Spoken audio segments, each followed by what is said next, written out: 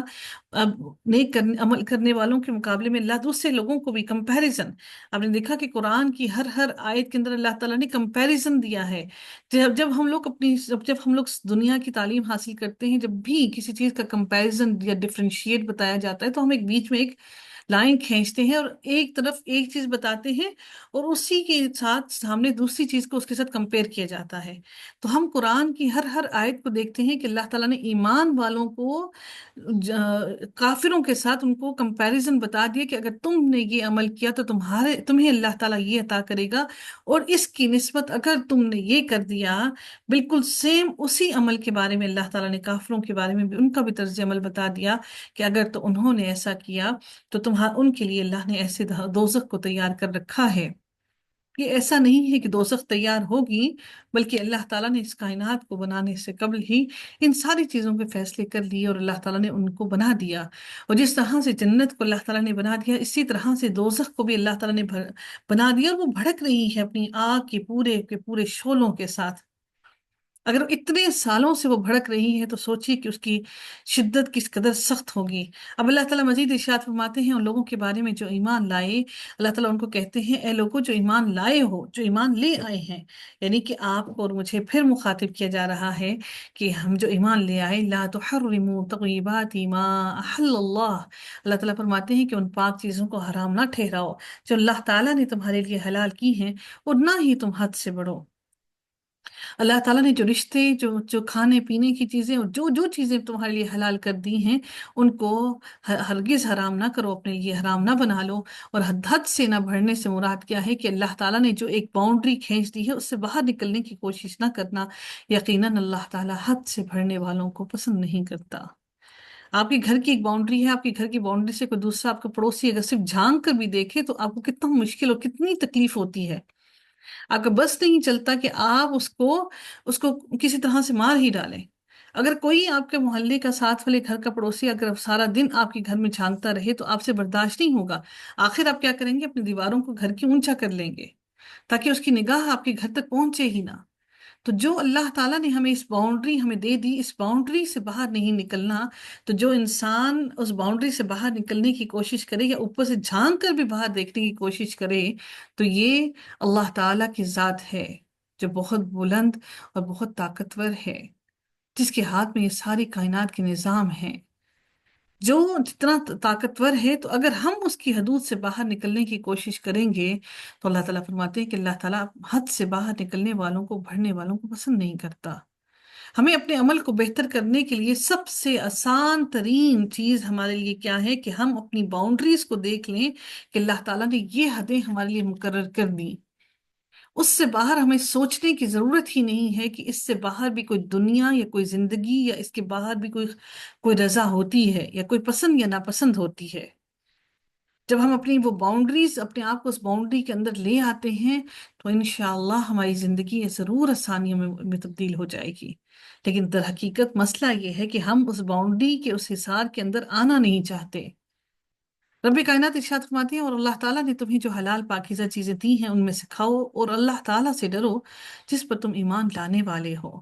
اللہ تعالیٰ تمہاری لغو قسموں پر تمہاری گرفت نہیں کرے گا۔ جو صرف بات بات پر قسمیں کھا لیتے ہیں، اللہ تعالیٰ اس پر ان کی گرفت ہرگز نہیں کرے گا، لیکن وہ ان قسموں پر تمہاری ضرور گرفت کرے گا جنہیں تم نے پختہ کیا ہوگا، یعنی پکی قسمیں تو تم نے کھائیں، چنانچہ ان کا کفارہ ہے۔ یعنی کفارہ کیا ہے کہ اگر کوئی قسم کھاتا ہے تو اس کو کیا کفارہ ہے کہ اس کو 10 مسکینوں کو اوس درجے کا کھانا کھلانا ہے۔ اوس درجے سے مراد یہ ہے کہ وہ خود جو کھانا پینا کرتا ہے وہ والا، ایسا نہ ہو کہ خود روسٹ کھاتا ہو اور اس کو پانی والی دال کھلا دے، نہیں، جو آپ خود اوس درجے کا کھانا کھاتے ہیں وہی کھانا 10 مسکینوں کو ایک قسم کو توڑنے کا کفارہ ہے۔ ہاں، اس صورت میں قسم توڑنے کی اجازت ضرور ہے جس میں آپ ایسی چیز پر قسم اٹھا لیں جو کہ آپ نے غلط قسم اٹھا لی، اور آپ کی جو دوسری بات ہے قسم توڑنے میں آپ کا فائدہ اور وہ دین کی سلامتی بھی ہے، تو آپ کو چاہیے کہ قسموں کو توڑ کر قسم کا کفارہ ادا کیا جائے۔ پھر اللہ تعالیٰ ارشاد فرماتے ہیں ما تطعمون اہلیکم او کسوتہم او تحریر رقبہ، جو تم اپنے اہل و عیال کو کھانا کھلاتے ہو یا انہیں کپڑے پہنانا ہے، یعنی کہ وہ 10 مسکین ہیں یا پھر ان کو کپڑے پہنا دو، یا ایک غلام آزاد کرنا ہے۔ دیکھیے، غلام کو آزاد کرنا، میں آپ کو بار بار بتا رہی ہوں کہ غلام آزاد، مسلمان غلام کو آزاد کرنے کا حکم ہے، کافر غلام کو آزاد کرنے کا حکم نہیں۔ چنانچہ جو یہ نہ پائے تو 3 دن کے روزے رکھنا ہے، اور یہ 3 دن کے روزے لگاتار ہیں، ایسا نہیں کہ آپ ایک روزہ رکھ کے پھر چھوڑ دیں، پھر دوسرا روزہ رکھے پھر تیسرا، نہیں، یہ آپ کے 3 دن کے لگاتار روزے رکھنا ہے۔ یہ تمہاری قسموں کا کفارہ ہے جب تم قسم کھا بیٹھو، اور اپنی قسموں کی حفاظت کرو۔ وَاحْفَظُوا أَيْمَانَكُمْ، اللہ تعالیٰ اس طرح اپنے احکامات تمہارے لیے بیان کرتا ہے تاکہ تم شکر ادا کرو۔ یا ایہا الذین آمنو، اے لوگو جو ایمان لائے ہو، بلا شبہ شراب اور جوا اور شرک کے لیے نصب کی گئی چیزیں اور قسمت آزماتی سب گندے شیطانی کام ہیں، چنانچہ تم سب ان سے بچو اور اجتناب کرو تاکہ تم فلاح پا جاؤ۔ اب شیطان کی چالیں کیا ہیں؟ اللہ تعالیٰ فرماتے ہیں کہ شیطان ارادہ رکھتا ہے کہ وہ تمہیں جوئے شراب کے ذریعے تمہارے درمیان دشمنی اور بغض کو ڈال دے، اور تمہیں اللہ تعالیٰ کی یاد اور نماز سے روک دے، تو کیا تم باز آنے والے ہو؟ اور اللہ تعالیٰ کی اطاعت کرو اور اس کے رسول کی بھی اطاعت کرو اور ان کی نافرمانی سے بچو۔ پھر اگر تم نے منہ موڑ لیا تو جان لو کہ بلا شبہ ہمارے رسول کے ذمے صرف اور صرف تمہارے تک ہمارا پیغام پہنچا دینا ہے، اس سے زیادہ رسول کی کوئی ذمہ داری نہیں ہے۔ جو لوگ ایمان لائے اور جنہوں نے نیکیاں کی اور ان پر اس میں کوئی گناہ نہیں جو وہ کھا چکے، جب وہ اللہ تعالیٰ سے ڈر گئے اور وہ ایمان لائے اور انہوں نے نیکیاں کیں،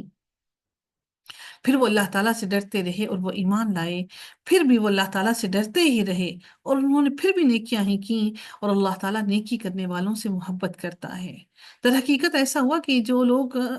چونکہ جب اسلام آیا تو اسلام کے آنے کے فوراً بعد ہی شراب کو حرام نہیں کیا گیا، شراب کو آہستہ آہستہ اللہ تعالیٰ نے اس معاشرے کے اندر سے آہستہ آہستہ اس کو کاٹا، تو اب مسلمانوں کو ایک پریشانی یہ بھی لاحق ضرور ہو گئی تھی کہ جو صحابہ کرام جو شراب پیتے تھے اور وہ اس شراب کی حرمت کے ظاہر ہونے سے پہلے ہی وہ ان کا انتقال ہو گیا، تو ان کے ساتھ کیا معاملہ ہوگا؟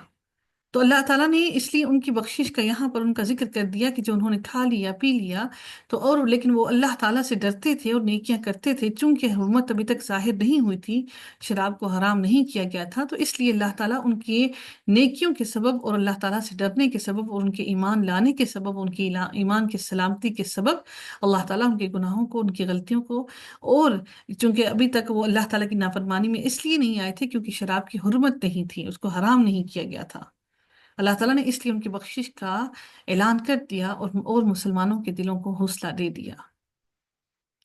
اللہ تعالیٰ پھر مزید ارشاد فرماتے ہیں یا ایھا الذین آمنوا لا یبلونکم اللہ بشیء من الصید،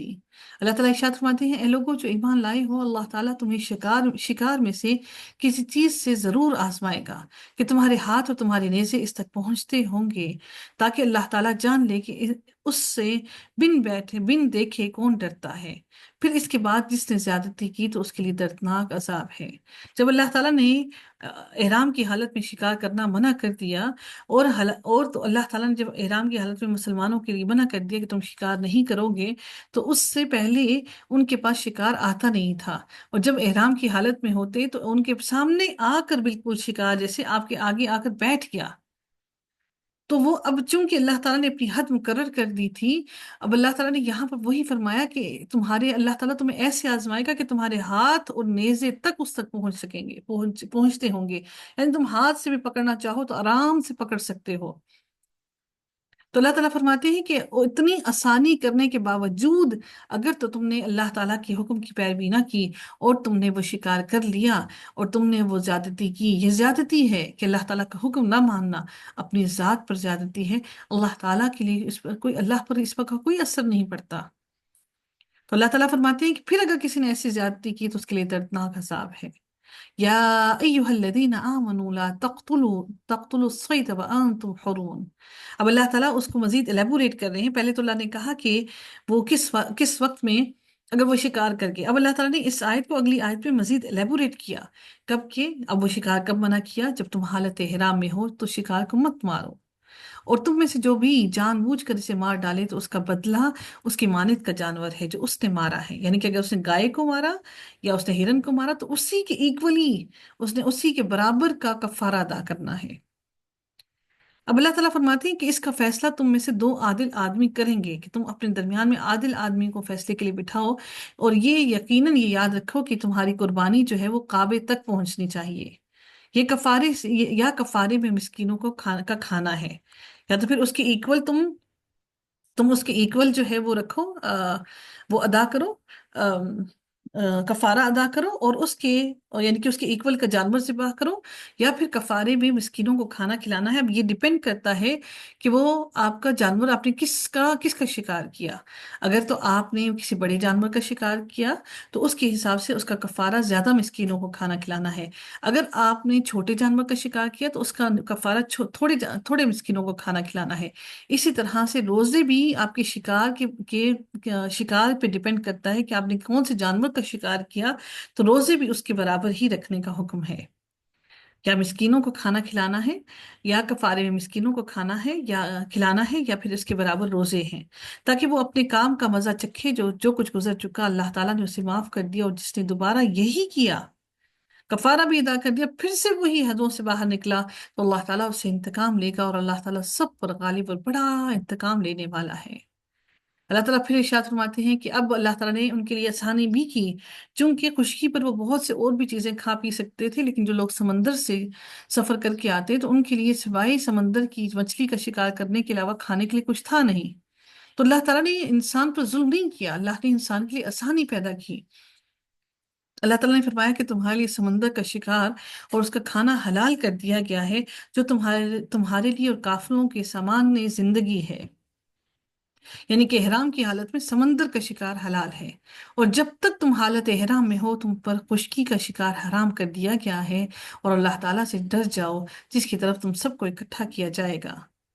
اللہ تعالیٰ ارشاد فرماتے ہیں کہ اللہ تعالیٰ نے حرمت والے گھر کعبہ کو لوگوں کے قیام کا ذریعہ بنایا ہے، اور حرمت والے مہینوں کو بھی، اور قربانی کے جانوروں کو بھی، اور پٹے والے ڈالے ہوئے جانوروں کو بھی۔ اس کی وجہ یہ ہے کہ تم جان لو کہ یقیناً اللہ تعالیٰ جانتا ہے جو کچھ بھی آسمانوں میں بھی ہے جو زمین میں بھی ہے، اللہ تعالیٰ سب کچھ جاننے والا ہے۔ اعلموا ان اللہ، جان لو کہ اللہ تعالیٰ یقیناً سخت سزا دینے والا ہے، اور بلا شبہ اللہ تعالیٰ بے حد بخشنے والا اور نہایت رحم بھی کرنے والا ہے۔ اللہ تعالیٰ نے اپنی سزا اور سختی کے بارے میں ذکر کرتے ساتھ فوراً ہی اپنی رحمت کے بارے میں بھی بتا دیا کہ وہ بخشنے والا بھی ہے اور رحم کرنے والا بھی ہے۔ سزا تو دے گا، لیکن اس سے بڑھ کر اللہ تعالیٰ کی سختی پر، اللہ تعالیٰ کے غضب پر، اللہ کے غصے پر اللہ تعالیٰ کی رحمت غالب ہے۔ آپ دیکھیں کہ اللہ تعالیٰ نے جہاں پر بھی قرآن کے اندر جہاں پر بھی بخشنے کا ذکر کیا، رب کائنات نے ہر جگہ پر اللہ تعالیٰ نے رحیم ہونے کا ذکر کیا، اللہ تعالیٰ نے رحمان کا ذکر نہیں کیا۔ یہاں سے پھر میں بار بار یہ کہوں گی کہ اس آیت کو غور سے سمجھیے کہ رحیم یعنی کہ رحمت اللہ تعالیٰ کی یوم قیامت کی ہے، جو اللہ تعالیٰ صرف اور صرف مسلمانوں پر رحم کرے گا۔ کافروں پر، منکروں پر اللہ تعالیٰ کا کوئی روز قیامت رحم نہیں ہوگا۔ ما علی الرسول، اللہ تعالیٰ فرماتے ہیں کہ الا البلاغ، اللہ تعالیٰ فرماتے ہیں رسول پر پہنچا دینے کے سوا کوئی ذمہ داری نہیں ہے، اور اللہ تعالیٰ جانتا ہے جو تم ظاہر کرتے ہو، جو تم چھپاتے ہو۔ اے نبی آپ کہہ دیجئے کہ ناپاک اور پاک برابر نہیں ہو سکتے، اور اگرچہ ناپاک کی کثرت تمہیں اچھی ہی کیوں نہ لگے، تمہیں بری چیزوں کی کثرت کیوں کتنی ہی اچھی کیوں نہ لگے، اس کے باوجود بھی ناپاک چیزیں کبھی بھی پاک کے برابر نہیں ہو سکتی ہیں۔ اللہ تعالیٰ سے ڈر جاؤ اے عقل والو، تاکہ تم سب کے سب کامیاب ہو جاؤ۔ اے لوگوں جو ایمان لائے ہو، ایسی چیزوں کے بارے میں سوال نہ کرو کہ اگر وہ تم پر ظاہر کر دی جائیں تو تمہارے لیے ناگوار گزریں۔ بار بار سوال کیا جا رہا، جب نبی کریم صلی اللہ علیہ وسلم سے بار بار کسی بارے میں سوال کیا جاتا تھا تو اللہ تعالیٰ نے ان کو منع کیا کہ ایسی بار بار سوال نہ کرو، کہ اللہ تعالیٰ نے اگر کسی چیز کو چھپا کر رکھا ہے، تمہارے اوپر نہیں کھولا، تو ایسا نہ ہو کہ اللہ تعالیٰ اس کو تم پر لازم کر دے اور کھول دے تمہیں، تو تمہیں وہ پھر پسند نہ آئے اور تمہارے لیے عمل کرنا مشکل ہو جائے۔ اور اگر تم ان کے بارے میں سوال کرو جب وہ قرآن نازل کیا جا رہا ہے، اس وقت خاص طور پر منع کیا گیا، جب قرآن نازل ہو رہا ہے تو سوال نہ کرو، کیونکہ اللہ تعالیٰ اسی وقت وہ تجھے تم پر فرض کرنا اللہ تعالیٰ تمہارے کے لیے کوئی مشکل نہیں، تو وہ تمہارے لیے ظاہر کر دی جائیں گی۔ اللہ تعالیٰ نے اس سے درگزر فرمایا، جو تم اپنی غلطی اور کوتاہی کے وقت تم کر رہے تھے، تو اللہ تعالیٰ نے اس وقت تمہاری اس غلطی کوتاہی کو درگزر کر دیا۔ پھر رب کائنات نے ارشاد فرمایا، حالانکہ وہ قادر تھا اس بات پر کہ وہ تمہیں فوراً پکڑ لیتا، لیکن اللہ تعالیٰ پھر فرماتے ہیں کہ اور اللہ تعالیٰ نہایت بخشنے والا اور نہایت بردبار ہے۔ بردبار سے مراد کیا؟ کہ اس کے اندر اتنی بردباری، ہم کہتے ہیں نا اردو میں کہ بردباری نہیں تمہارے اندر، صبر نہیں۔ تو اللہ تعالیٰ ہمارے اتنے گناہوں، اتنی غلطیوں کو دیکھنے کے باوجود بھی اللہ تعالیٰ مکمل بردباری سے کام لیتا ہے۔ قد سآلہا، بے شک تم سے پہلے کچھ لوگوں نے، یعنی کہ بنی اسرائیل نے بھی ان کے بارے میں سوال کیا، پھر وہ ان سے کفر کرنے والے ہو گئے۔ اللہ تعالیٰ نہ کوئی بحیرہ اور نہ ہی سائبہ اور نہ ہی وسیلہ اور نہ ہی حام، بچوں کا باپ یعنی کہ ہونٹ مقرر کیا ہے، بلکہ جن لوگوں نے کفر کیا وہ اللہ تعالیٰ پر جھوٹ باندھتے ہیں اور ان میں سے اکثر عقل نہیں رکھتے۔ یہ وہ اونٹ تھے اور یہ وہ جانور تھے جن کو انہوں نے بحیرہ، سائبہ اور وسیلہ کے نام دے کر اور حام کے نام دے کر انہوں نے ان کچھ نہ کچھ خاص